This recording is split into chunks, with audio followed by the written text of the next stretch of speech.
أشهد أن لا إله إلا الله وحده لا شريك له وأشهد أن محمدا عبده ورسوله أما بعد فأعوذ بالله من الشيطان الرجيم بسم الله الرحمن الرحيم الحمد لله رب العالمين الرحمن الرحيم مالك يوم الدين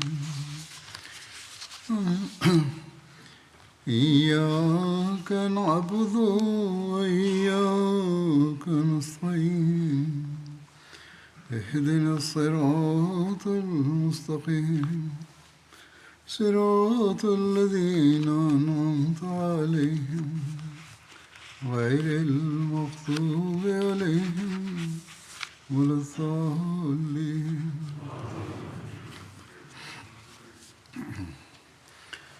ഇന്ന് ഹുദൈബിയ സന്ധിയുമായി ബന്ധപ്പെട്ട വിഷയം ആരംഭിക്കുന്നതാണ്. ഹുദൈബിയ സന്ധി ഹിജ്റ 6-ാം വർഷം ദുൽഖാദ മാസം, അതായത് AD 628 മാർച്ച് മാസത്തിലാണ് ഉണ്ടായത്. ഇതിനെ ഹുദൈബിയ യുദ്ധം എന്നും പറയാറുണ്ട്. ഹുദൈബിയ യുദ്ധത്തെ സംബന്ധിച്ച് അള്ളാഹു സൂറത്തുൽ ഫത്ഹ് എന്ന ഒരു അധ്യായം തന്നെ ഇറക്കുകയുണ്ടായി. ഇതിൻ്റെ പ്രാരംഭ ആയത്തുകളിൽ അള്ളാഹു പറയുന്നു, ഇന്നാ ഫതഹ്നാ ലക ഫതൻ മുബീന ലിയഗ്ഫിറ ലകല്ലാഹു മാ തഖദ്ദമ മിൻ ദംബിക വമാ തഅഖറ വയുതിമ്മ നിഅമതഹു അലൈക വയഹ്ദിയക സിറാത്തൻ മുസ്തഖീമ വയൻസുറകല്ലാഹു നസ്രൻ അസീദ. തീർച്ചയായും നാം നിനക്ക് സ്പഷ്ടമായൊരു വിജയം നൽകിയിരിക്കുന്നു. മുമ്പും പിമ്പുമുള്ള നിന്റെ വൈകല്യങ്ങളെ അള്ളാഹു നിന്നിൽ നിന്ന് മറയ്ക്കുന്നതിനും നിന്റെ മേൽ അവൻ്റെ അനുഗ്രഹത്തെ പൂർത്തീകരിക്കുന്നതിനും നിന്നെ സന്മാർഗത്തിൽ നയിക്കുന്നതിനും അള്ളാഹു നിനക്ക് പ്രബലമായ സഹായം നൽകുന്നതിനും വേണ്ടിയാണിത്.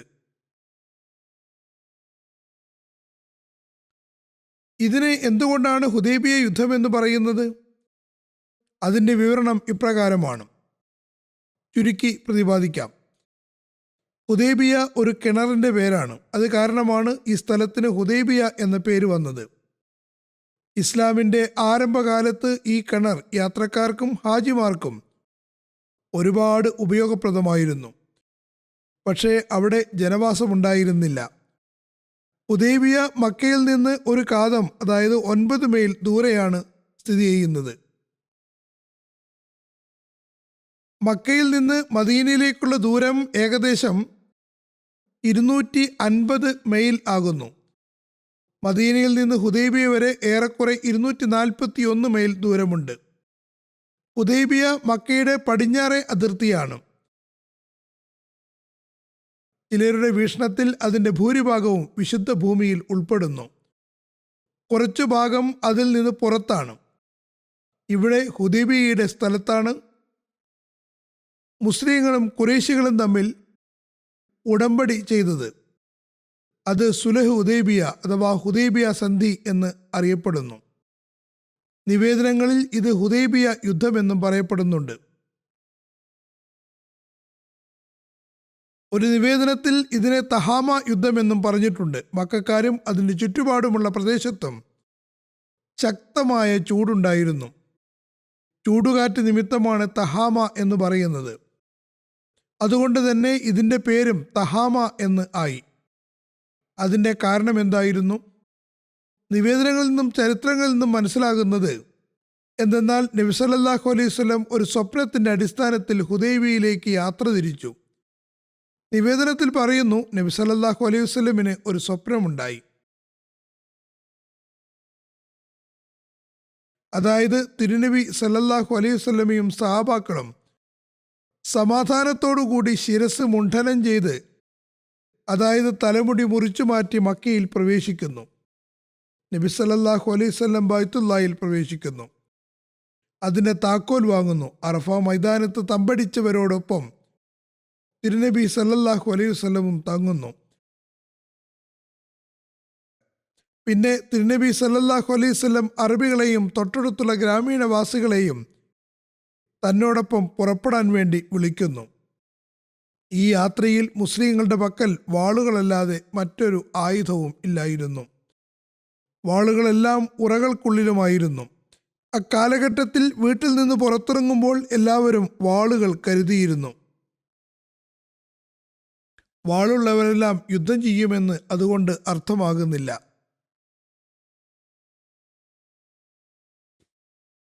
ഹസ്രത്ത് ഉമർ നബി സല്ലല്ലാഹു അലൈഹി വസല്ലമിനോട് പറഞ്ഞു, യാ റസൂലല്ലാഹ്, അങ്ങേക്ക് അബൂ സുഫിയാനിൽ നിന്നും കൂട്ടരിൽ നിന്നും മുസ്ലിങ്ങൾക്ക് ആശങ്കയുണ്ടെങ്കിൽ അങ്ങ് എന്തുകൊണ്ടാണ് യുദ്ധത്തിനുള്ള സാധനങ്ങൾ കൂടെ കരുതാത്തത്?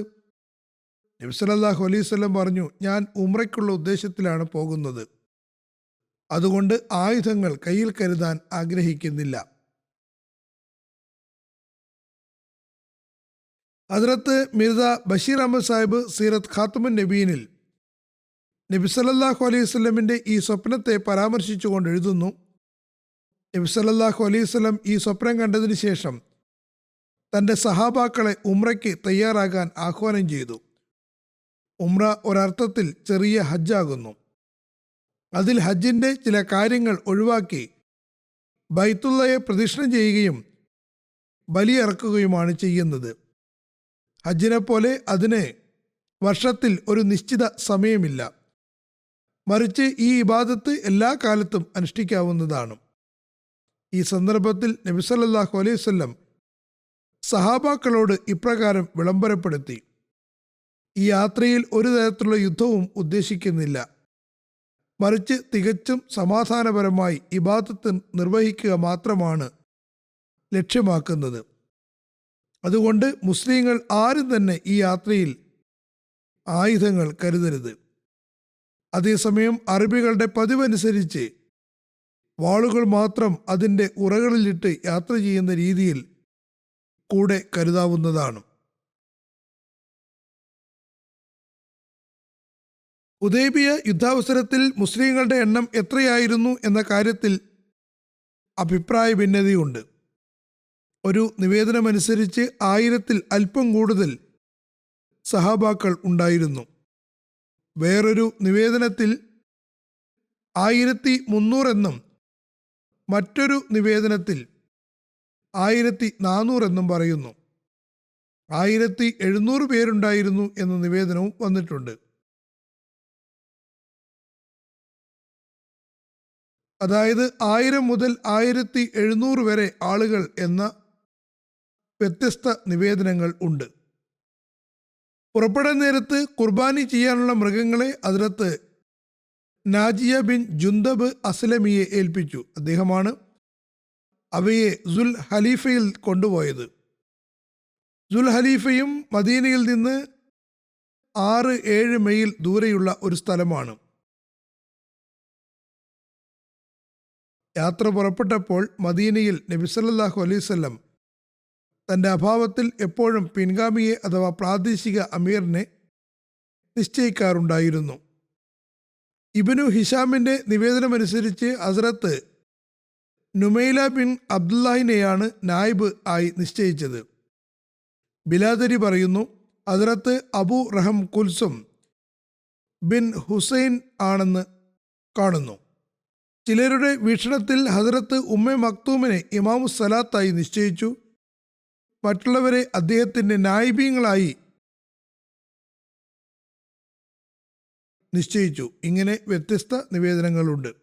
നബി സല്ലല്ലാഹു അലൈഹി വസല്ലമയുടെയും സഹാബാക്കളുടെയും യാത്രയ്ക്കുള്ള തയ്യാറെടുപ്പും പുറപ്പെടുന്നത് സംബന്ധിച്ചുള്ള വിശദീകരണത്തിൽ പറയുന്നു, നബി സല്ലല്ലാഹു അലൈഹി വസല്ലം ഈ വിളംബരത്തിന് ശേഷം വീട്ടിൽ പ്രവേശിക്കുകയും കുളിക്കുകയും സുഹാറിൽ ഉണ്ടാക്കിയ 2 വസ്ത്രങ്ങൾ ധരിക്കുകയും ചെയ്തു.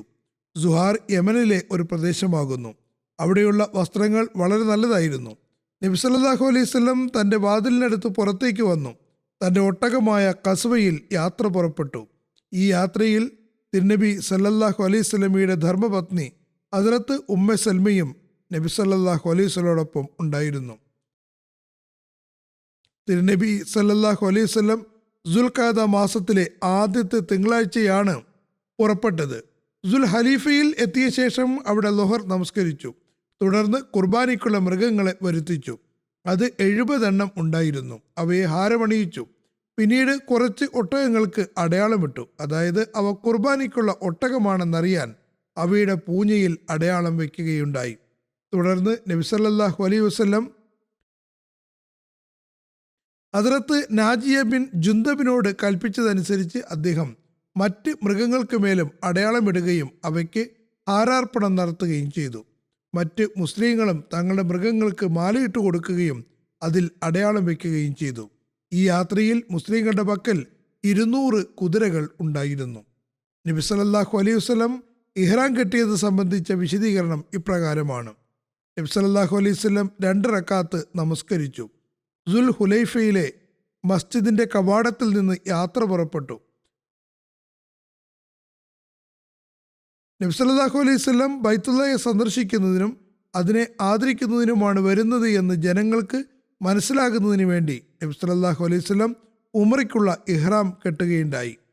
തുടർന്ന് നബി സല്ലല്ലാഹു അലൈഹി വസല്ലം ഇപ്രകാരം തൽബിയത്ത് ചൊല്ലി: ലബൈക അല്ലാഹുമ്മ ലബൈക ലബൈക ലാ ശരീക ലക ലബൈക ഇന്നൽ ഹംദ വന്നേമത ലക വൽ മുൽക ലാ ശരീക ലക. ഞാൻ ഹാജരായിരിക്കുന്നു, അള്ളാഹുവേ, ഞാൻ ഹാജരായിരിക്കുന്നു, ഞാൻ ഹാജരായിരിക്കുന്നു, നിനക്ക് യാതൊരു പങ്കുകാരുമില്ല. ഞാൻ ഹാജരായിരിക്കുന്നു, എല്ലാ സ്തുതികളും അനുഗ്രഹവും രാജാധിപത്യവും നിന്റേതു മാത്രമാണ്, നിനക്ക് യാതൊരു പങ്കുകാരുമില്ല. നബി സല്ലല്ലാഹു അലൈഹി വസല്ലം ഖുറൈശികളുടെ അവസ്ഥയെക്കുറിച്ച് അറിയുന്നതിന് വേണ്ടി, അവരെന്തെങ്കിലും ദുഷ്ടലാക്ക് വെച്ച് പുലർത്തുന്നുണ്ടോ എന്നറിയുന്നതിന് വേണ്ടി കൂടുതൽ മുൻകരുതൽ എന്ന നിലയ്ക്ക് ഒരു അന്വേഷകനെ ഹദ്റത്ത് ബസർ ബിൻ സുഫിയാനെ നേരത്തെ അയക്കുകയുണ്ടായി. ഒരു നിവേദനമനുസരിച്ച് ഹദ്റത്ത് ഇബാദ് ബിൻ ബഷറിനെ, മറ്റൊരു നിവേദനമനുസരിച്ച് ഹദ്റത്ത് സഅദ് ബിൻ സയ്യിദ് അശ്അലിയെ 20 കുതിരസവാരിക്കാരുടെ നായകനായി നിശ്ചയിച്ചുകൊണ്ട് നേരത്തെ പറഞ്ഞയച്ചിരുന്നു. വിവിധ സ്ഥലങ്ങളിൽ തമ്പടിച്ചതിന് ശേഷം നബി സല്ലല്ലാഹു അലൈഹി വസല്ലം റൗഹ എന്ന സ്ഥലത്തെത്തിയപ്പോൾ ഇത് മദീനയിൽ നിന്ന് 73 കിലോമീറ്റർ അകലെയാണ്. ചെങ്കടലിൻ്റെ അടുത്ത് കരയിൽ അസീക താഴ്വരയിൽ കുറച്ച് മുശ്രിക്കീങ്ങൾ ഉണ്ടെന്ന് അറിവ് ലഭിക്കുകയുണ്ടായി. അവർ ഓർക്കാപ്പുറത്ത് മുസ്ലിങ്ങളെ ആക്രമിക്കുമോ എന്ന ആശങ്കയുണ്ടായിരുന്നു. നബി സല്ലല്ലാഹു അലൈഹി വസല്ലം ഹസ്രത്ത് അബൂ ഖത്താദ അൻസാരിയെ, അദ്ദേഹം ഇഹ്റാം കെട്ടിയിട്ടുണ്ടായിരുന്നില്ല, സഹാബാക്കളുടെ ഒരു സംഘത്തോടൊപ്പം അവരുടെ അടുക്കലേക്ക് പറഞ്ഞുവിടുകയുണ്ടായി. ഈ യാത്രയിൽ ചില അത്ഭുതങ്ങൾ ഉണ്ടായതിനെ പറ്റിയും പരാമർശമുണ്ട്. യാത്രക്കിടയിൽ ഒരു സ്ഥലത്ത് ആളുകൾ നബി സല്ലല്ലാഹു അലൈഹി വസല്ലമിന് ചുറ്റും ഒരുമിച്ച് കൂടി. നബി തിരുമേനി സല്ലല്ലാഹു അലൈഹി വസല്ലമയ്ക്ക് മുന്നിൽ ഒരു വെള്ളമുള്ള പാത്രം വെച്ചു. നബി സല്ലല്ലാഹു അലൈഹി വസല്ലം അതുകൊണ്ടാണ് വുളു ചെയ്തിരുന്നത്. നബി സല്ലല്ലാഹു അലൈഹി വസല്ലം ചോദിച്ചു, എന്താണ് കാര്യം? സഹാബാക്കൾ പറഞ്ഞു, അങ്ങയുടെ പക്കൽ ഈ പാത്രത്തിലുള്ള വെള്ളമല്ലാതെ ഞങ്ങളുടെ ആരുടെ കയ്യിലും കുടിക്കാനോ വുളു എടുക്കാനോ വെള്ളമില്ല. അത് കേട്ടപ്പോൾ നബി സല്ലല്ലാഹു അലൈഹി വസല്ലം പ്രസ്തുത പാത്രത്തിൽ തൻ്റെ കൈവച്ചു. ആ സമയത്ത് തിരുനബി സല്ലല്ലാഹു അലൈഹി വസല്ലമയുടെ വിരലുകൾക്കിടയിൽ നിന്ന് ശക്തിയായി ജലധാര എന്ന പോലെ വെള്ളം വരാൻ തുടങ്ങി. അതായത് വെള്ളത്തിൻ്റെ നീരുറവ പൊട്ടിപ്പുറപ്പെട്ടതുപോലെ ഉണ്ടായിരുന്നു. ഹസ്രത്ത് ജാബിർ പറയുന്നു, ഞങ്ങൾ എല്ലാവരും വെള്ളം കുടിക്കുകയും വുളു എടുക്കുകയും ചെയ്തു. അഥവാ ഞങ്ങളുടെ എണ്ണം 1,00,000 ആയിരുന്നെങ്കിൽ പോലും ആ വെള്ളം ഞങ്ങൾക്ക് ധാരാളമായിരുന്നു. പക്ഷേ ആ സമയത്ത് ഞങ്ങൾ 1500 പേർ മാത്രമാണ് ഉണ്ടായിരുന്നത്. ഹദ്റത്ത് മിർസ ബഷീർ അഹമ്മദ് സാഹിബ് ഈ സംഭവത്തെ ചരിത്ര ഗ്രന്ഥങ്ങളിൽ നിന്നെടുത്ത് ഇങ്ങനെ വിവരിക്കുന്നു: ഈ യാത്രക്കിടയിൽ തിരുനബി സല്ലല്ലാഹു അലൈഹി വസല്ലം ഉപയോഗിച്ചിരുന്ന ഒരു പാത്രത്തിലല്ലാതെ മറ്റൊരു പാത്രത്തിലും വെള്ളമുണ്ടായിരുന്നില്ല. ആ സമയത്ത് നബി സല്ലല്ലാഹു അലൈഹി വസല്ലമിനോട് സഹാബാക്കൾ വെള്ളമില്ലെന്ന് പരാതി പറഞ്ഞപ്പോൾ തൻ്റെ പാത്രത്തിനു മുകളിൽ തൻ്റെ പരിശുദ്ധമായ കരം വെച്ചു. തുടർന്ന് പ്രസ്തുത പാത്രം ചരിച്ചുകൊണ്ട് സഹാബാക്കളോട് പറഞ്ഞു, നിങ്ങൾ നിങ്ങളുടെ പാത്രങ്ങളുമായി വന്ന് വെള്ളം നിറച്ചുകൊള്ളുക. നിവേദകൻ പറയുന്നു, ആ സമയത്ത് തിരുനബി സല്ലല്ലാഹു അലൈഹി വസല്ലമയുടെ വിരലുകൾക്കിടയിൽ നിന്ന് അരുവി പൊട്ടിപ്പുറപ്പെട്ടതുപോലെ ശക്തിയായി വെള്ളം വരുന്നുണ്ടായിരുന്നു. അങ്ങനെ എല്ലാവരും ആവശ്യത്തിന് വെള്ളമെടുത്തു. മുസ്ലിങ്ങളുടെ പ്രയാസം മാറുകയും ചെയ്തു. ഹദ്രത്ത് മസീഹ് മൗഊദ് അലൈഹി ഇസ്ലാം ഈ സംഭവത്തെക്കുറിച്ച് വിവരിക്കുന്നു. ലിക്ക എന്ന അവസ്ഥയിലെത്തുമ്പോൾ ചില സമയത്ത് മാനുഷിക കഴിവിനതീതമായ ചില കാര്യങ്ങളും മനുഷ്യരിലൂടെ സംഭവിക്കുന്നതായി മനസ്സിലാക്കാൻ കഴിയുന്നു. ദൈവിക ശക്തികളുടെ ഒരു വർണ്ണം അവർക്ക് ലഭിക്കുന്നു. ഒരുപാട് അത്ഭുതങ്ങൾ നബി സല്ലല്ലാഹു അലൈഹി വസല്ലം ഇത്തരം വ്യക്തിഗതമായ കഴിവുകൾ കൊണ്ട് കാണിച്ചിട്ടുണ്ട്. അതോടൊപ്പം ദുആകളൊന്നും ഇല്ലായിരുന്നു. പലപ്പോഴും വളരെ കുറഞ്ഞ വെള്ളം കൊണ്ട്, അതായത് ഒരു പാത്രം വെള്ളത്തിൽ തൻ്റെ വിരലുകൾ ഇട്ടപ്പോൾ മുഴുവൻ സൈന്യവും ഒട്ടകവും കുതിരകളും അതിൽ നിന്ന് വെള്ളം കുടിച്ചു. പിന്നെയും പ്രസ്തുത വെള്ളത്തിൻ്റെ അളവ് അതേപോലെ തന്നെ ഉണ്ടായിരുന്നു. പലപ്പോഴും 2-3 റൊട്ടികൾക്ക് മീതെ തൻ്റെ കൈവച്ചപ്പോൾ ആയിരക്കണക്കിന് വിശന്നു വലഞ്ഞവർ അതു മുഖേന വയറു നിറയെ ഭക്ഷണം കഴിച്ചു. ചില സമയത്ത് അല്പം പാലിനെ തൻ്റെ ചുണ്ടുകൊണ്ട് അനുഗ്രഹിച്ചപ്പോൾ ഒരു വലിയ സംഘത്തിൻ്റെ വയറു നിറയാൻ അത് പര്യാപ്തമായി തീർന്നു. ചില സമയത്ത് കുടിക്കാൻ യോഗ്യമല്ലാത്ത കിണർ വെള്ളത്തിൽ തൻ്റെ ഉമിനീര് ചേർത്തപ്പോൾ അതിലെ വെള്ളം ശുദ്ധമായി മാറി. ചിലപ്പോൾ ഗുരുതരമായി പരിക്കേറ്റവർക്ക് മേൽ തൻ്റെ കൈവച്ചപ്പോൾ അവർ സുഖപ്പെട്ടു. ചിലപ്പോൾ യുദ്ധാവസരത്തിൽ കണ്ണുകൾ പുറത്തേക്ക് വന്നപ്പോൾ തൻ്റെ കരസ്പർശം കൊണ്ട് അത് ശരിയാക്കി കൊടുത്തു. ഇത്തരത്തിലുള്ള ഒരുപാട് പ്രവൃത്തികൾ തൻ്റെ വ്യക്തിഗതമായ കഴിവുകൊണ്ട് കാണിക്കുകയുണ്ടായി. അതിൽ ഗുപ്തമായ ഒരു ദൈവിക ശക്തി ഉണ്ടായിരുന്നു. നബി സല്ലല്ലാഹു അലൈഹി വസല്ലമയുടെ മോജിസത്തുകളെക്കുറിച്ച് ആ മഹാത്മാവിൻ്റെ വിവരണമാണ് ഇത്. നബി സല്ലല്ലാഹു അലൈഹി വസല്ലം യാത്ര പുറപ്പെട്ടു എന്നറിഞ്ഞപ്പോൾ ഖുറൈശികളുടെ സൈന്യത്തിൻ്റെ തയ്യാറെടുപ്പിനെ പറ്റിയും നബി സല്ലല്ലാഹു അലൈഹി വസല്ലം സഹാബാക്കളുമായി കൂടിയാലോചന നടത്തിയതിനെ പറ്റിയും വിവരണം ലഭിക്കുന്നുണ്ട്. മുസ്ലിങ്ങൾ യുദ്ധത്തിനല്ല, മറിച്ച് ബൈത്തുള്ള സന്ദർശിക്കുന്നതിനാണ് വരുന്നത് എന്ന് അറിഞ്ഞപ്പോഴും ഖുറൈശികൾ മുസ്ലിങ്ങളെ മക്കയിൽ കടക്കുന്നത് തടയാൻ തീരുമാനിച്ചു. വാളെടുക്കാൻ കഴിയുന്നവർ മുഴുവനും മുസ്ലിങ്ങളെ തടയാൻ പുറപ്പെട്ടു. യുദ്ധത്തിനല്ല വരുന്നത് എന്നറിഞ്ഞിട്ടും അവർ തങ്ങളുടെ കൂട്ടാളികളെ എല്ലാം കൂട്ടി 8000 സൈനികരോടൊപ്പം മക്കയുടെ പടിഞ്ഞാറ് ഭാഗത്ത് ബൽദ എന്ന താഴ്വരയിൽ തമ്പടിച്ചു.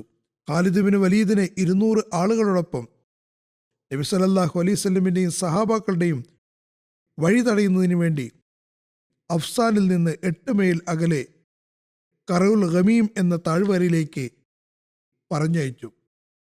ഹദ്രത്ത് മസൂർ ബിൻ മഹ്റമയും മർവാൻ ബിൻ ഹക്കമും നിവേദനം ചെയ്യുന്നു, നബി സല്ലല്ലാഹു അലൈഹി വസല്ലം അഫ്സാന് സമീപം ഇഷ്താത്ത് എന്ന ജലാശയത്തിനടുത്തെത്തിയപ്പോൾ അന്വേഷകരായ ആളുകൾ തിരുനബിയുടെ അടുക്കൽ വന്ന് പറഞ്ഞു, ഖുറൈശികൾ അങ്ങേക്കെതിരിൽ വലിയ സൈന്യത്തെ സ്വരുക്കൂട്ടിയിരിക്കുന്നു.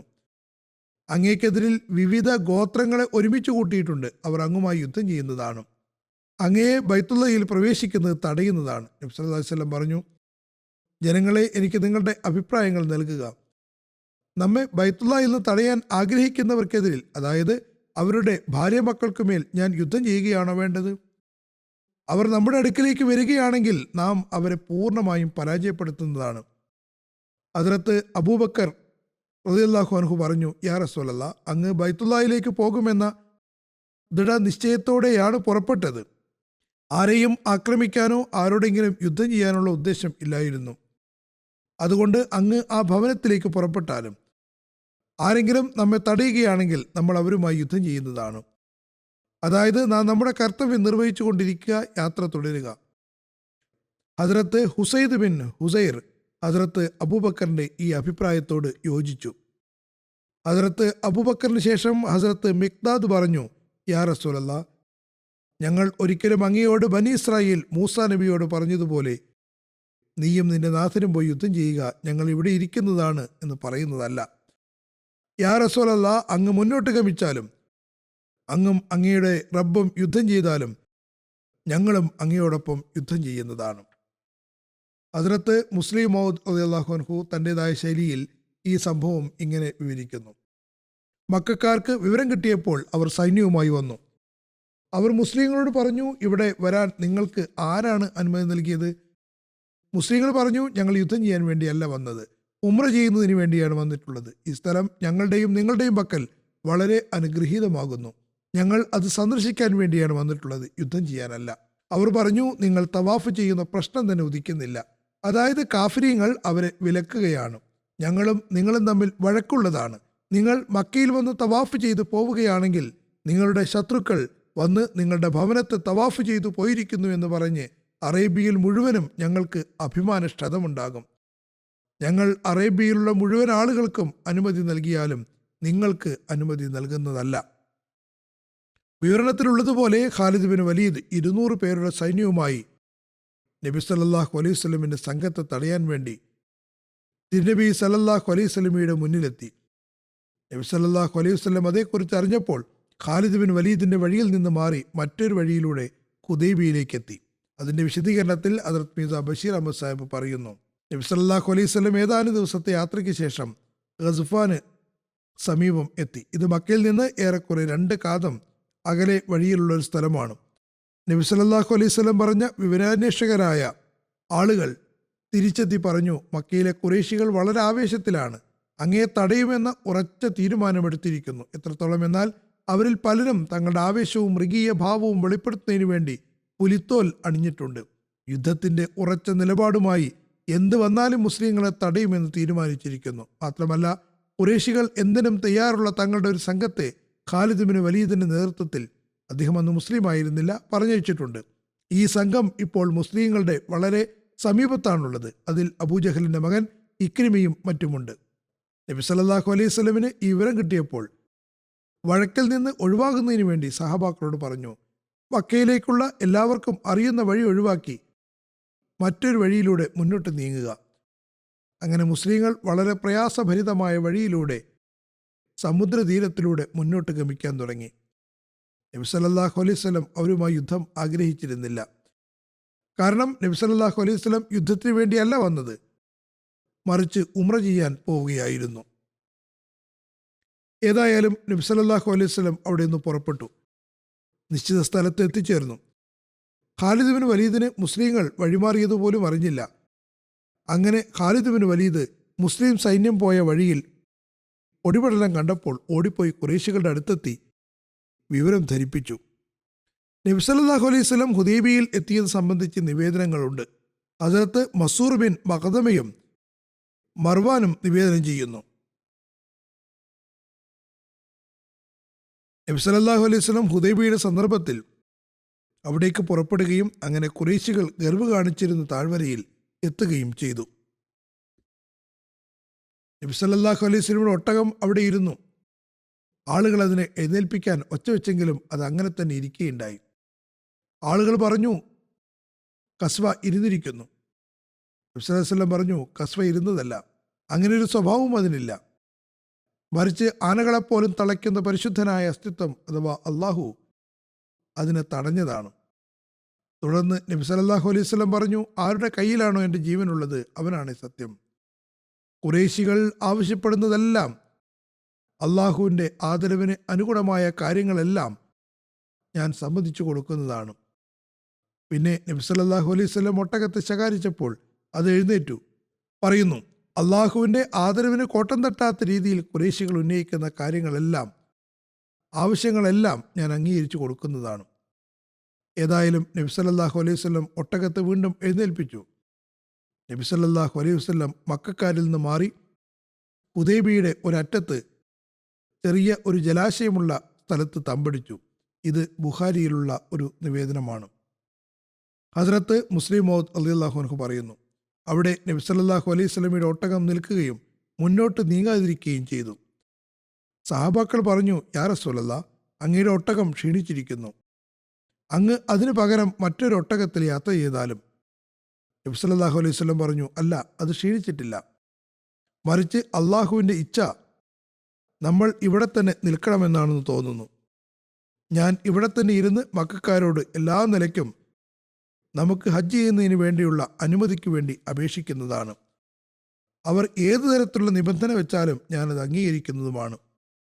ആ സമയത്ത് മക്കയിലുള്ള സൈന്യം മക്കയിൽ നിന്ന് വളരെ ദൂരെയാണ് ഉണ്ടായിരുന്നത്. അവർ മുസ്ലിങ്ങളെ പ്രതീക്ഷിക്കുകയായിരുന്നു. നബി സല്ലല്ലാഹു അലൈഹി വസല്ലം ആഗ്രഹിച്ചിരുന്നുവെങ്കിൽ ഒരു യുദ്ധവും കൂടാതെ മക്കയിൽ പ്രവേശിക്കാമായിരുന്നു. പക്ഷേ മക്കക്കാരുടെ അനുമതിയോടുകൂടി നീങ്ങാമെന്നാണ് നബി സല്ലല്ലാഹു അലൈഹി വസല്ലം തീരുമാനിച്ചത്. മക്കക്കാർ സ്വയം യുദ്ധം ചെയ്യാൻ നിർബന്ധിച്ചാൽ അത് വേറെ കാര്യം. അതുകൊണ്ട് മക്കയിലേക്കുള്ള പാത തുറന്നു കിട്ടിയിട്ടും നബി സല്ലല്ലാഹു അലൈഹി വസല്ലം ഹുദൈബിയയിൽ തമ്പടിച്ചു. ബുഖാരിയിലുള്ള നിവേദനത്തിൽ പറയുന്നു, മുസ്ലിങ്ങൾ ഹുദൈബിയയിൽ തമ്പടിച്ച വെള്ളത്തിൻ്റെ തടാകത്തിൽ നിന്ന് ആളുകൾ അല്പാൽപമായി വെള്ളം എടുത്തു തുടങ്ങി. കുറച്ച് സമയത്തിനകം തന്നെ അവർ വെള്ളമെടുത്തപ്പോൾ അത് വറ്റിപ്പോയി. നബി സല്ലല്ലാഹു അലൈഹി വസല്ലമിനോട് ദാഹത്തെ സംബന്ധിച്ച് പരാതിപ്പെട്ടു. ഹദ്റത്ത് നാജിയ ബിൻ ആജം നിവേദനം ചെയ്യുന്നു, ഹുദൈബിയ സന്ദർഭത്തിൽ നബി സല്ലല്ലാഹു അലൈഹി വസല്ലമയുടെ സവിധത്തിൽ പോയി വെള്ളം കുറവാണെന്ന് പരാതിപ്പെട്ടപ്പോൾ നബി സല്ലല്ലാഹു അലൈഹി വസല്ലം എന്നെ വിളിച്ചു. തൻ്റെ അവനാഴിയിൽ നിന്ന് ഒരു അമ്പ് എനിക്ക് എടുത്തു തന്നു. പിന്നെ അരുവിയിലെ വെള്ളം ഒരു പാത്രത്തിൽ കൊണ്ടുവരാൻ പറഞ്ഞു. ഞാൻ അതുമായി വന്നപ്പോൾ നബി സല്ലല്ലാഹു അലൈഹി വസല്ലം വുളു എടുക്കുകയും വായിൽ വെള്ളമാക്കി അതിലേക്ക് തന്നെ തിരിച്ച് ഒഴിക്കുകയും ചെയ്തു. തുടർന്ന് എന്നോട് പറഞ്ഞു, ഈ പാത്രത്തിലെ വെള്ളം വറ്റിപ്പോയ ആ അരുവിയിൽ ഒഴിക്കുക. അതിലെ വെള്ളത്തിൽ ഈ അമ്പ് നാട്ടുകയും ചെയ്യുക. ഞാൻ അങ്ങനെ തന്നെ ചെയ്തു. നബി സല്ലല്ലാഹു അലൈഹി വസല്ലമിന് സത്യവുമായി അയച്ച അള്ളാഹുവാണേ സത്യം. ഞാൻ വളരെ പ്രയാസപ്പെട്ടാണ് പുറത്തേക്ക് വന്നത്. എൻ്റെ 4 ഭാഗത്തും വെള്ളമുയർന്നു. വെള്ളമൊഴിച്ച് അമ്പ് നാട്ടി ഞാൻ അവിടെ നിൽക്കുകയായിരുന്നു.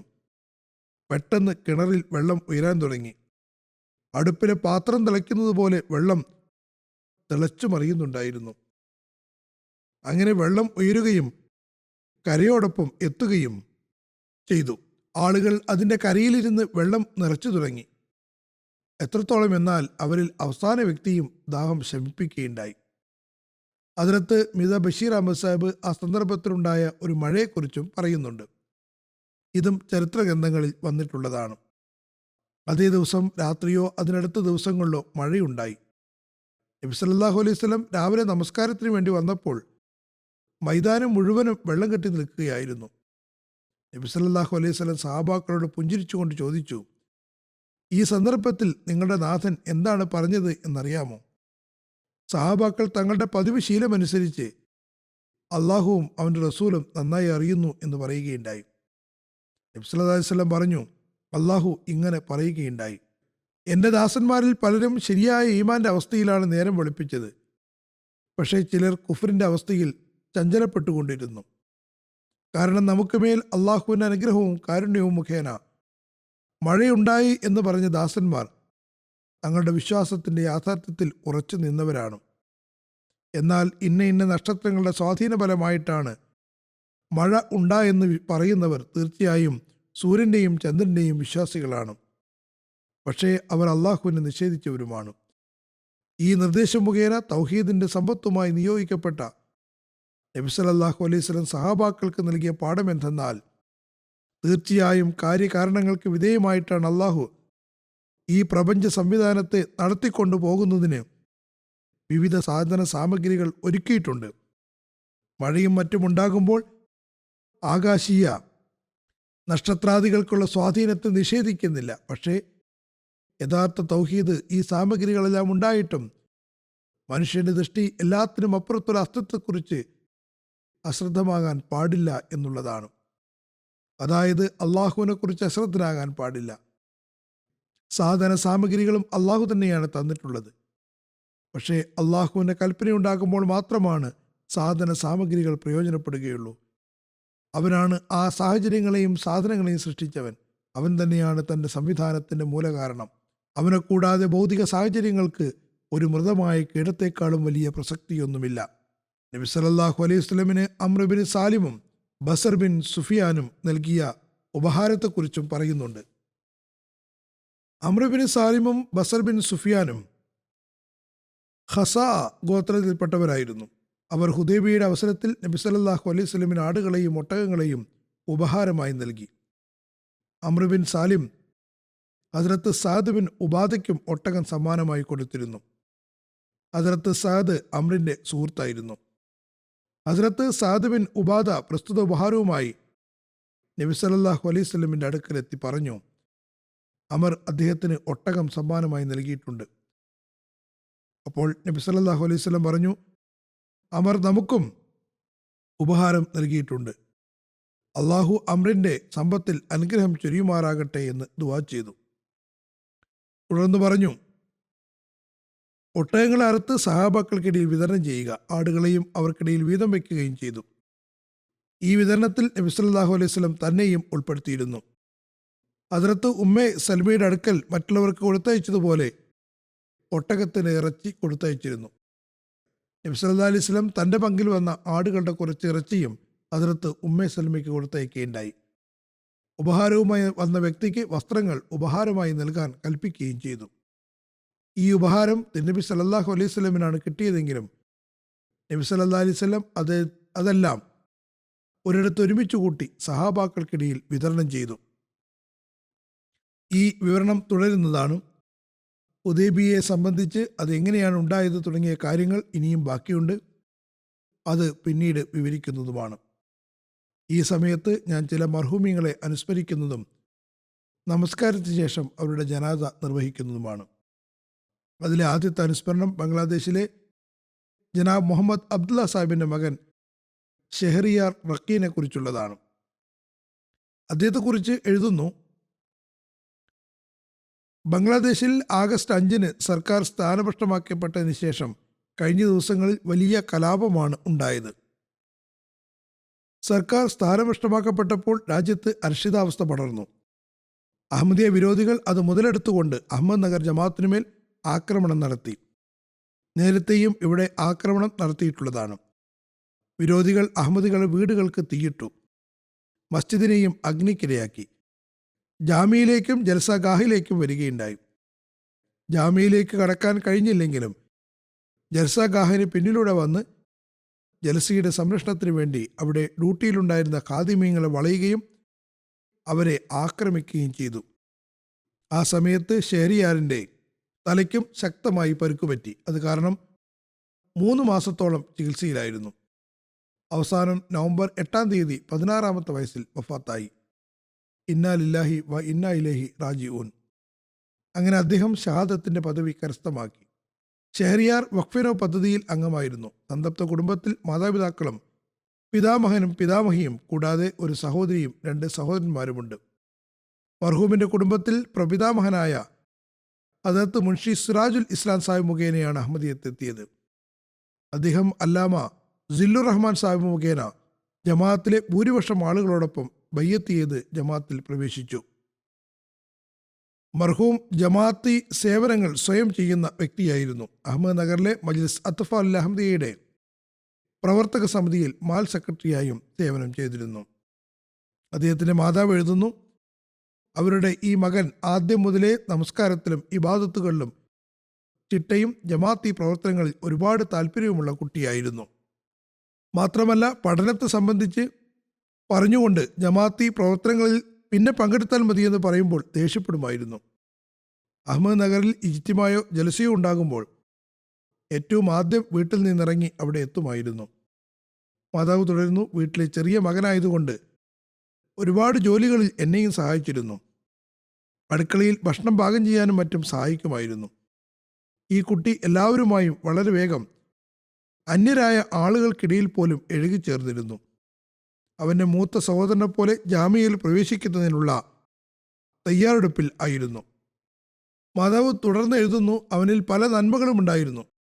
അതുകൊണ്ട് തന്നെ ഷെഹറിയാറിൻ്റെ ഷഹാദത്തിനെക്കുറിച്ച് നേരത്തെ അറിയിപ്പ് ലഭിച്ചിരുന്നു. അഹമ്മദ് നഗർ ഖുദാമുൽ അഹമ്മദിയ ഖായിദ് നജുമുസ് സാക്കിബ് സാഹിബ് പറയുന്നു, നേരത്തെ കഴിഞ്ഞ വർഷം 2023 മാർച്ചിൽ ജൽസയ്ക്കിടെയുണ്ടായ ആക്രമണത്തിൻ്റെ ഫലമായി എഞ്ചിനീയർ സാഹിദ് ഹുസൈൻ സാഹിബ് ഷഹീദായിട്ടുണ്ടായിരുന്നു. ഞാനിവിടെ അദ്ദേഹത്തിന് ജനാസ ഗായിബ് നമസ്കരിക്കുകയും അദ്ദേഹത്തെക്കുറിച്ച് ഖുത്ബയിൽ അനുസ്മരിക്കുകയും ചെയ്തിരുന്നു. ഞങ്ങൾ എല്ലാ ഡ്യൂട്ടിക്കാരും ഭക്ഷണം കഴിക്കുമ്പോൾ ഖുത്ബ കേട്ടുകൊണ്ടിരുന്നു. ആ സമയത്ത് ഷെഹരിയാർ റക്കീൻ പറഞ്ഞു, ഞാനാണ് ഷഹീദായെങ്കിൽ എന്നെയും ഇന്ന് അനുസ്മരിക്കുമായിരുന്നു. വിശദീകരണത്തിൽ എഴുതുന്നു, ആഗസ്റ്റ് 5 ആക്രമികൾ ഓർക്കാപ്പുറത്ത് ആക്രമണം നടത്തി. ഇപ്രാവശ്യം വലിയ ബഹളങ്ങൾക്ക് ശേഷം ആക്രമണം ഉണ്ടായപ്പോൾ വലിയ തോതിൽ ആളുകൾ ജാമ്യയുടെ സംരക്ഷണത്തിന് വേണ്ടി ഉണ്ടായിരുന്നു. റോഡിൻ്റെ ഇരുവശത്തും കേവലം 15 വീതം ഖാദിമ്യങ്ങളാണ് ഡ്യൂട്ടിക്ക് നിന്നത്. ഷെഹരിയാറും അവരുടെ ഇടയിൽ ഉണ്ടായിരുന്നു. വളരെ ധൈര്യപൂർവ്വം കാവൽ നിൽക്കുകയും സംരക്ഷണ കാര്യത്തിൽ ഖായിദ് സാഹിബിനെ സഹായിക്കുകയും ചെയ്തിരുന്നു. പെട്ടെന്ന് അക്രമികൾ ഗേറ്റ് തല്ലിത്തകർത്ത് അകത്തേക്ക് പ്രവേശിച്ചു. അകത്ത് കയറിയതും ആക്രമണം അഴിച്ചുവിട്ടു. വലിയ ദണ്ഡുകളുമായി ആളുകളെ മർദ്ദിച്ച് അവശരാക്കി. ഏറ്റവും അധികം പരുക്ക് പറ്റിയത് മർഹൂമിനായിരുന്നു. എത്രമാത്രം പരുക്ക് പറ്റിയെന്നാൽ തലയിലാണ് ഏറ്റവും അധികം പരിക്കേറ്റത്. കീഴ്ത്താടി പൂർണ്ണമായും മരവിച്ചുപോയി. അത് അദ്ദേഹം അപ്പോൾ തന്നെ വ്യക്തമാക്കിയിരുന്നു. തുടർന്ന് ആർമിയുടെ വാഹനം വരികയും കുറച്ച് സമയത്തിനകം പട്ടാളക്കാർ ആക്രമികളിൽ നിന്ന് പരിക്കേറ്റവരെ എടുത്ത് ഓടുകയും ചെയ്തു. ഖായിദ് സാഹിബ് എഴുതുന്നു, അദ്ദേഹം എപ്പോഴും ഡ്യൂട്ടിക്കും സേവനത്തിനും തയ്യാറായിരുന്നു. മസ്ജിദ് വൃത്തിയാക്കുന്നതിലും വക്കാര അമലിലും സ്വയം പങ്കെടുക്കുകയും മറ്റുള്ളവരെ പങ്കെടുപ്പിക്കുകയും ചെയ്തിരുന്നു. ഫജ്ർ, തഹജ്ജുദ് നമസ്കാരങ്ങൾക്ക് ആളുകളെ വിളിച്ചുണർത്തുന്ന ഡ്യൂട്ടിയും ചെയ്തിരുന്നു. ബംഗ്ലാദേശ് ജാമിയ വിദ്യാർത്ഥി സുഹർ സാഹിബ് പറയുന്നു, അദ്ദേഹത്തെ മറവടക്കുന്ന സമയത്ത് ഞാൻ ജൽസാഗാഹിൽ ഡ്യൂട്ടിയിലായിരുന്നു. ഞാൻ അഹമ്മദ് നഗറിലെ ഒരു ഖാദിമിനോട് ചോദിച്ചു, നിങ്ങളെല്ലാവരും അദ്ദേഹത്തോടൊപ്പം കഴിച്ചു കൂട്ടുകയും കളിക്കുകയുമൊക്കെ ചെയ്തവരാണ്. അദ്ദേഹത്തിൻ്റെ എന്ത് പ്രത്യേകതയാണ് മറ്റുള്ളവരിൽ നിന്ന് അദ്ദേഹത്തെ വ്യതിരിക്തമാക്കുന്നത്? അയാൾ പറഞ്ഞു, 2023 ജൽസ വേളയിൽ ഷഹീദായ സാഹിദ് ഹസൻ സാഹിബിനെ സംബന്ധിച്ച് ഒരു പ്രദർശനം ഒരുക്കിയിരുന്നു. ഞങ്ങളെല്ലാവരും ഒരുമിച്ചത് കാണുന്ന വേളയിൽ പെട്ടെന്ന് റക്കീൻ പറഞ്ഞു, സാഹിദ് ഭായിയെപ്പോലെ ഞാനും ഷഹീദായിരുന്നുവെങ്കിൽ എൻ്റെ ചിത്രങ്ങളും ഇവിടെ ഉണ്ടാകുമായിരുന്നു. എന്നെക്കുറിച്ചും ഖുത്ബയിൽ പറയുമായിരുന്നു. അദ്ദേഹം ഇത് പറയുമ്പോൾ ഞങ്ങൾക്ക് അത്ഭുതപ്പെട്ടുപോയി. ഏതായാലും അള്ളാഹു അദ്ദേഹത്തിൻ്റെ ആഗ്രഹം പൂർത്തീകരിച്ചു കൊടുത്തു. പരേതൻ്റെ അളാമ സീനത്ത് ഫൗസിയ പറയുന്നു, ഇയാൾ തൻ്റെ സഹോദരന്മാരിൽ ഏറ്റവും ഇളയ ആളായിരുന്നു. എല്ലാവരും പറയുന്നത് കേൾക്കുകയും അവരുടെ കാര്യങ്ങൾ ചെയ്തു കൊടുക്കുകയും ചെയ്തുമായിരുന്നു. ആക്രമണമുണ്ടായ ദിവസം വീട്ടിൽ നിന്ന് പോകുമ്പോൾ ഇങ്ങനെ പറഞ്ഞിരുന്നു, പള്ളി സംരക്ഷിക്കാനാണ് പോകുന്നത്. അതിൽ വിജയിക്കാൻ കഴിഞ്ഞില്ലെങ്കിൽ ഷഹീദാകുന്നതാണ്. ഏതായാലും ഷഹീദ് മർഹൂം വലിയവർക്കും ത്യാഗത്തിൻ്റെ ഒരു മാതൃകയാണ് സ്ഥാപിച്ചത്. അള്ളാഹു അദ്ദേഹത്തിൻ്റെ പദവികൾ ഉയർത്തുമാറാകട്ടെ. മാതാപിതാക്കൾക്കും കുടുംബക്കാർക്കും സഹനവും സ്ഥൈര്യവും നൽകുമാറാകട്ടെ. അടുത്ത അനുസ്മരണം അറേബ്യയിലെ നമ്മുടെ ഒരു ആദ്യകാല സുഹൃത്തായ കബാബീറിലെ അബ്ദുള്ള അസദ് ഓദെ സാഹിബിൻ്റേതാണ്. ഞാൻ ജനാസ ഗായിബ് നമസ്കരിക്കുന്നതാണ്. കഴിഞ്ഞ ദിവസം 94 വയസ്സിൽ വഫാത്തായി. ഇന്നല്ലാഹി വ ഇന്നാ ഇലൈഹി റാജിഊൻ. കബാബീറിൽ അഹമ്മദിയ മുബല്ലിഗുമാരുമായി ഏറെ സ്നേഹവും ബന്ധവുമുണ്ടായിരുന്ന ഒരു കുടുംബത്തിലാണ് അദ്ദേഹം വളർന്നത്. അവിടെയുള്ള മുബല്ലിഗുമാരുടെ ആത്മാർത്ഥമായ പരിശ്രമവും ദുആകളും എല്ലാത്തിനുമുപരി ഹദ്റത്ത് മുസ്ലിം മൗഊദ് റളിയല്ലാഹു അൻഹുവിൻ്റെ ദുആകളുടെ ഫലമായി കബാബീർ എപ്പോഴും അള്ളാഹുവിൻ്റെ സംരക്ഷണയിലും സമാധാനത്തിലുമായിരുന്നു. പ്രത്യേകിച്ചും ഫലസ്തീൻ യുദ്ധത്തിലും 1948 വലിയ തോതിലുണ്ടായ പലായനത്തിൻ്റെ സമയത്തും അള്ളാഹു കബാബീറിനെ സംരക്ഷിച്ചു. മർഹൂം ഹദ്റത്ത് മുസ്ലിം മൗഊദ് റളിയല്ലാഹു അൻഹുവിൻ്റെ കാലഘട്ടം മുതൽ അവസാനം വരെയും അഹമ്മദിയ ഖലീഫുമാരുമായി കത്തിടപാട് നടത്തുകയും അനുസരണത്തിലും ആത്മാർത്ഥതയിലും വലിയ ബന്ധം സ്ഥാപിക്കുകയും ചെയ്തിരുന്നു. ആരംഭകാല മൂസികളിലും ഉൾപ്പെടുന്നു. 1934 ഹദ്റത്ത് മൗലാന അബുൽ അത്താ സാബ് ജാലന്ധരി അഹമ്മദിയ സ്കൂൾ തുറന്നപ്പോൾ മർഹൂം അതിൽ പ്രാഥമിക വിദ്യാഭ്യാസം കരസ്ഥമാക്കി. 1948 ഇംഗ്ലീഷ് സ്കൂളിൽ പ്രവേശനം നേടി. അവിടെ നിന്നാണ് മെട്രിക് ചെയ്തത്. തുടർന്ന് അൽ ഖുദ്ദൂസ് യൂണിവേഴ്സിറ്റിയിൽ നിന്ന് MA ഡിഗ്രി നല്ല രീതിയിൽ പാസ്സായി. 20 വർഷം വ്യവസായ വാണിജ്യ വകുപ്പിൽ ജോലി ചെയ്തു. അതിനുശേഷം സർക്കാരിൻ്റെ ഓഡിറ്റ് വകുപ്പിൽ വലിയ പദവിയിൽ ജോലി ചെയ്യാൻ തൗഫീക്ക് ലഭിച്ചു. 1995 റിട്ടയർമെൻറ്റിന് ശേഷം മതകാര്യ മന്ത്രാലയത്തിൽ ഇസ്ലാമിക വിഭാഗം സദറായി ഓഫർ വന്നിരുന്നു. ചില മുസ്ലിം രാജ്യങ്ങൾ അഹമ്മദിയാണെന്ന കാരണത്താൽ അതിനെ എതിർത്തു. അപ്പോൾ അദ്ദേഹം തൻ്റെ നിലപാടിലും അഹമ്മദിയത്തിലും ഉറച്ചു നിന്നുകൊണ്ട് പ്രസ്തുത ഓഫർ ഉപേക്ഷിച്ചു. 1945 ഹദ്റത്ത് ചൗധരി സഫറുല്ലാ ഖാൻ സാഹിബ് UN പ്രതിനിധി എന്ന നിലയ്ക്ക് ഫലസ്തീൻ പര്യടനത്തിന് പോയിരുന്നു. അപ്പോൾ മിഷൻ ഹൗസിലും വന്നിരുന്നു. അദ്ദേഹം ഷെരീഫ് ഓദയുടെ പിതാമഹനായ മർഹൂം അബൂ സലാഹ് മുഹമ്മദ് സാലി ഓദയുടെ വസതിയിലാണ് തങ്ങിയത്. അന്ന് മർഹൂം അബ്ദുള്ള അസദ് സാഹിബിന് 15 വയസ്സായിരുന്നു. അദ്ദേഹം എല്ലാ ദിവസവും ചൗധരി സാഹിബിൻ്റെ സവിധത്തിലെത്തുകയും അദ്ദേഹത്തിന് പത്രങ്ങളും മറ്റും എത്തിച്ചു കൊടുക്കുകയും ചെയ്തിരുന്നു. മർഹൂം എപ്പോഴും മുബല്ലിഗുമാരുടെ കൂടെ കഴിഞ്ഞിരുന്നു. അദ്ദേഹം ജനറൽ സെക്രട്ടറി, തലീം തർബിയത്ത് സെക്രട്ടറി, ഉമൂറെ ഖാരിജ സെക്രട്ടറി, സദർ മജ്ലിസ് അൻസാറുള്ള, ശതവാർഷിക ജൂബിലി സെക്രട്ടറി തുടങ്ങിയ പദവികളിൽ ജമാഅത്തി സേവനങ്ങൾ ചെയ്തിട്ടുണ്ട്. കബാബീറിൽ മദ്രസ അഹമ്മദിയ പുതുക്കി പണിയുന്ന മഹത്തായ പദ്ധതിയിൽ മുബല്ലിഗ് ജലാലുദ്ദീൻ ഖമർ സാഹിബിൻ്റെ സഹായിയായിരുന്നു. കൂടാതെ വലിയ എഴുത്തുകാരനുമായിരുന്നു. അറബി മാസികയായ അൽ ബുഷ്രയിൽ 70 വർഷത്തോളം 10-ലേറെ ലേഖനങ്ങൾ എഴുതിയിട്ടുണ്ട്. അദ്ദേഹം സൂറ കാഫിൻ്റെ തഫ്സീർ ഇംഗ്ലീഷിൽ നിന്ന് അറബിയിലേക്ക് തർജ്ജമ ചെയ്തിട്ടുണ്ട്. അത് മുബല്ലിഗ് ഫദ്ലിലാഹി ബഷീർ സാഹിബിൻ്റെ കാലത്ത് പ്രസിദ്ധീകരിക്കുകയുണ്ടായി. അറേബ്യൻ രാജ്യങ്ങളിൽ അഹമ്മദി ജമാഅത്തും ബഹായിസവും ഒരേ നാണയത്തിൻ്റെ ഇരുപുറങ്ങളാണെന്ന് പറഞ്ഞ് ജമാഅത്തിന് ശത്രുക്കൾ പ്രചാരണം നടത്തിയിരുന്നു. ജമാഅത്തിനെ ബഹായികളുമായി കൂട്ടിച്ചേർത്ത് പറഞ്ഞിരുന്നു. അബ്ദുള്ള അസദ് സാഹിബ് അതിന് വായടപ്പൻ മറുപടി നൽകിക്കൊണ്ട് അറബിയിൽ അൽ മുആമിറത്തുൽ കുബറ എന്ന ശീർഷകത്തിൽ ഒരു ഗ്രന്ഥം രചിച്ചിട്ടുണ്ടായിരുന്നു. കൂടാതെ കബാബീർ ജമാഅത്തിൻ്റെ ചരിത്രം അൽ കബാബീർ ബലദി എന്ന പേരിൽ ഒരു ഗ്രന്ഥം രചിച്ചിട്ടുണ്ട്. വളരെ ആത്മാർത്ഥനും അഭിമാനിയും ജമാഅത്തിൻ്റെ എല്ലാ കാര്യങ്ങളിലും അഭിമാനബോധമുള്ള ജമാഅത്തിൻ്റെ സത്യസന്ധനായ സേവകനുമായിരുന്നു. പാർലമെൻറ്റ് മെമ്പറാകുന്നതിനും അദ്ദേഹത്തിന് ഓഫറുണ്ടായിരുന്നു. പക്ഷേ അദ്ദേഹം രാഷ്ട്രീയത്തിന് അതിൻ്റേതായ തത്വങ്ങളുണ്ട് എന്നും തൻ്റെ തത്വം അഹമ്മദിയത്താണെന്നും പറഞ്ഞ് പ്രസ്തുത ഓഫർ നിരാകരിക്കുകയുണ്ടായി.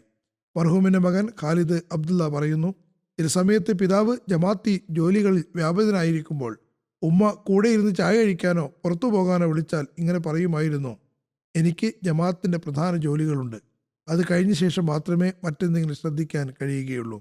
അദ്ദേഹത്തിൻ്റെ പ്രഥമ പരിഗണന ജമാഅത്തി ജോലികൾക്കായിരുന്നു. സന്തപ്ത കുടുംബത്തിൽ 3 ആൺമക്കളും 3 പെൺമക്കളും 14 പേരക്കുട്ടികളുമുണ്ട്. അള്ളാഹു മർഹൂമിനോട് ഓർമ്മയോടെയും കരുണയോടെയും വർത്തിക്കുമാറാകട്ടെ, പദവികൾ ഉയർത്തുമാറാകട്ടെ, അദ്ദേഹത്തിൻ്റെ തലമുറയ്ക്കും അദ്ദേഹത്തിൻ്റെ ചുവടുകളിൽ ചരിക്കാൻ സൗഭാഗ്യം ലഭിക്കുമാറാകട്ടെ. നേരത്തെ ഞാൻ പറഞ്ഞതുപോലെ നമസ്കാരത്തിന് ശേഷം ഈ ജനാസ ഗായിബ് എല്ലാം നമസ്കരിക്കുന്നതാണ്.